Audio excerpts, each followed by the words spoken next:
Hindi lahat kayang magbigay ng lahat para sa minamahal nila. At dahil sa kanta na to, naalala ko na hindi lahat ng tumatanggap kayang magbalik.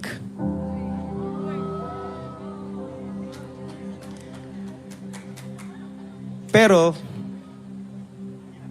hindi rin naman lahat ng tumatanggap ng hingi. Dahil may iba sa atin, kusa nating binigay. Sabi nila, hindi ka daw pwedeng magmahal ng hindi nagbibigay. Narinig niyo na ba yun? You cannot love without giving.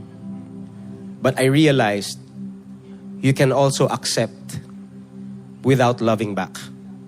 And sinulat namin tong kanta na to para sa mga taong nagbigay kasi akala nila mamahalin sila pabalik.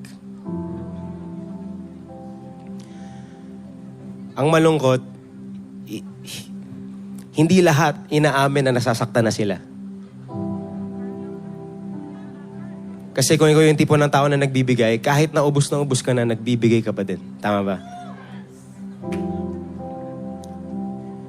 At kasabay ng pag-ayos ng buhay niya, kasabay ng abilidad niyang tumayo sa sarili niyang paa, nagbago din ang pagtingin niya sa'yo. Kaya ba parang wala na akong halaga sa'yo? Kasi hindi mo na ako kailangan.